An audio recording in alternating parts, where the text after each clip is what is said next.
de belles images. Le président lui-même s'est bonifié, il est devenu plus beau, on dirait, bien habillé.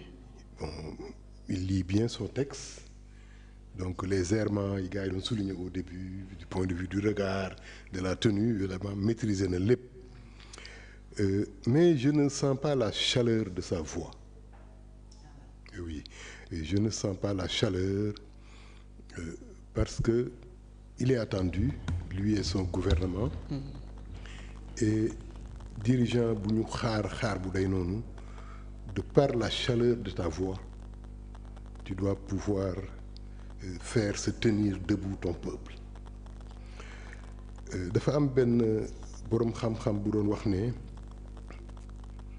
déglu leen lu may wax te bu leen xool li may jëf parce que dañ ko doon critiquer. ci ay jëfam. benn waaye ne ko déedéet dama lay xool ba nga doy ma soog laa déglu parce que instant bi ngay tenir ce discours acte yi nga posé avant discours bi moo koy accompagner. comme li xew démb li xew barki démb. Il a parlé de concertation nationale. Il a appelé à la cohésion nationale, mise en œuvre de résolution assise de la justice, appel à la résilience et à l'engagement patriotique. Redressement, espoir, des choses à réaliser, la sauvegarde des valeurs, hommage aux forces de sécurité, etc., etc., etc.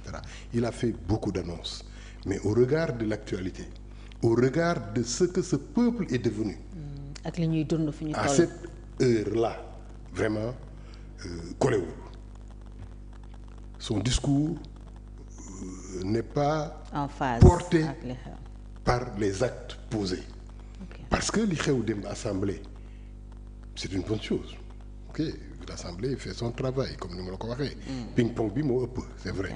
Mais la société civile ôte à la concertation autour de cette affaire-là, de cette question.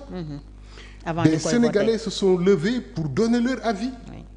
ñi ne ànd nañ ci ñi ne ànduñu ci am na ci des acteurs politiques yi nga xamante ne ku nekk da ngay défendre sa chapelle. Mais am na ci ñi nga xamante ne ils ne sont d'aucune appartenance politique.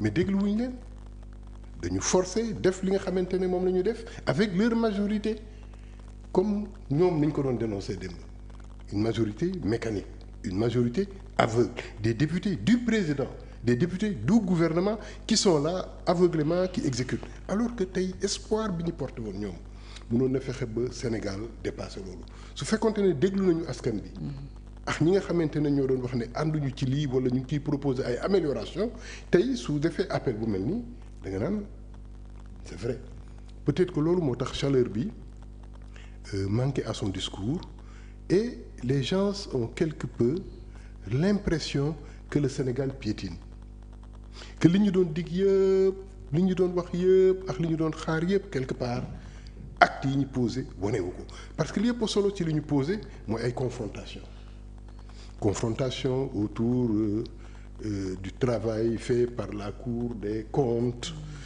yi baaxul on a maquillé on a triché ok falsification financière amnistie nañ ko dindi parce que y a eu des milices des forces de l'ordre qui ont suivi ay autorités yu leen doon téléguidé pour tuer du Sénégalais non c'est ñoom ñoo wutoon ay nervis pour détourner ceci détourner cela ci biir xeexoo boobu ci biir écartèlement boobu ñuy def autour de ce peuple là je pense que loolu yëpp bokk na ci li tax ba discours am munu yéeg amul engagement boobu wala mbokk su fekkoon ne dina am engagement peut-être ce serait même peut-être déplorable un engagement guerrier pour dire aux gens ok on va sévir on va battre on va faire ceci ce serait vraiment malheureux il l'a dit le Sénégal vient de boucler ses 65 années chef on était là bi gars yi di tenir seen discours yi weesu mus naa la ko fi wax d'année en année on dégringole d'année en année la qualité des discours dafay chuter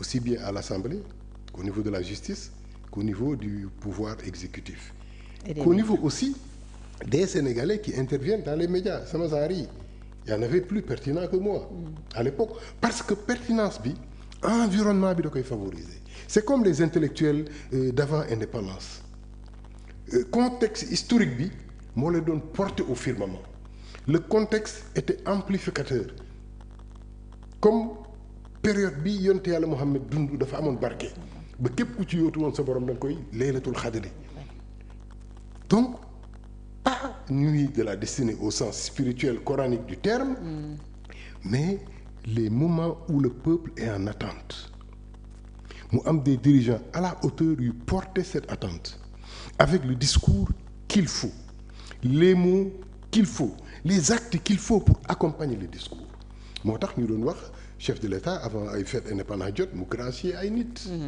c'est pour accompagner ce discours mais à la veille de la fête des indépendances tu imposes ta loi l'Assemblée am comportement bi mu am nit ñi soo xool une loi qui divise donc c'est vraiment déplorable mais il nous reste du chemin à parcourir c'est pas une critique c'est un constat discours bi daf la nduru discours kuy campagne il y a beaucoup d'annonces comme ni nga ko waxee sànq beaucoup de promesses aussi une continuité également parce que pratiquement yu bëri yu ñu fi wax déggoon nañu ko c'est du déjà entendu waaw discours yu politicien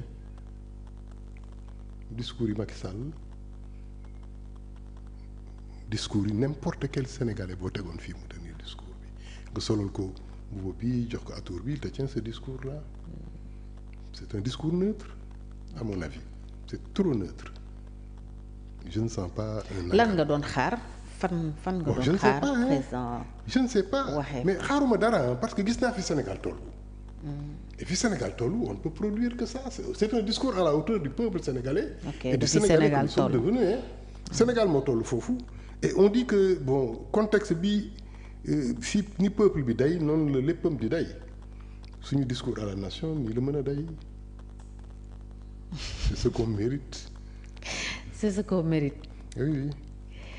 Alors tey peut-être Abdou Khadre am na ci fu ñu mën a rebondir mi ngi waxu dialogue parce que journée nationale du dialogue effectivement ñi ngi ko dëkkmal muy ci biir mois de mai bi comme ni ko président Macky Sall doon defee nee na sax ñi ngi ci TDR yi les termes de référence ñu ngi ciy liggéey et dialogue boobu dafa nar a porter ci système politique lan ngay xaar wala lan la ñu mën a apporter boobu dialogue sur le système politique Fatia xam nga honnêtement dëkk bi neexatul waxee quoi parce que pour nga wax da ngay am matière quoi soo amul matière mënoo wax quoi te mënoo mag du xaste mag du xarabaate c'est pas mon rôle mais y a pas de matière quoi bon maa ngi lay wax sànq on ne peut pas être ce Sénégal là tey on nous parle de forage ay moulin kërëng patati patata war nañu weesu foofu forage ay moulin dialogue aussi bon attends nit ki mooy pare pour dialogue nit ki mooy am le désir et le cœur suffisamment large la poitrine et les épaules vastes mu am le désir de transformer les choses. Donc tey même les conditions donc d'un dialogue ne sont pas réunies. Attends assemblée war nañu ko démb fàccaam yow tam dafa bëgg a wax loo rek wante seetaan nañ ko ñun ñëpp man loolu moo ñëw sax si émission bi. Attends, que dire quoi dire il y a absolument rien à dire. Il y a aucun signal, il y a aucun message, il y a rien. Dans les actes. Il y a rien. Qui sont posés. Absolument rien. Parce que wax bi mënul jiwoo ak acte bi. Oui. Et yéene bi acte bi moo koy wone. C'est vrai. Tu poses des actes, tu donnes une direction. Et la vengeance. Quand Dieu te donne la victoire, da ngay sujjóot da ngay sant et tu libères ton cœur, tu pardonnes et tu travailles. Alxuraan wax na ko. Bible wax na ko. Mais quand cette victoire-là n'est pas accompagnée par une prosternation, un pardon, benn alhamdulillah bu rëy. bi nga xamante ne moom mooy décompresser sa cœur. woon yàlla ne yëg nga ne yëkkati na la. voilà ensuite nga tàllal yàlla loxo nga yéegal sa yéene nga tungóob ko nga tungóob sa ambition mais su fekkente ne sa ambition ci ay confrontation kii. kon ñoom da nga gis ne ci fayu la ñu nekk. bon xaw ma pas ñoom mais je parle du Sénégal. Ok. je parle du Sénégal en général. D'accord. Bon ces confrontations de kii l'assemblée des santé dagg santé menaçante. On annonce des poursuites, des arrestations. Non, c'est pas très intéressant, c'est pas encourageant. Bon, mais c'est ça le Sénégal. Ça traîne quoi, ça traîne. Il y a rien à dire. On attend et puis on prie. Il y a rien à dire.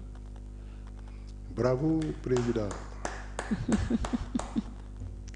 Alors ay réforme ci justice bi ñu ngi ko doon xaar il annonce que parce que problème mu Sénégal aussi li ci gën a rëy peut-être justice ci la bokk. ndax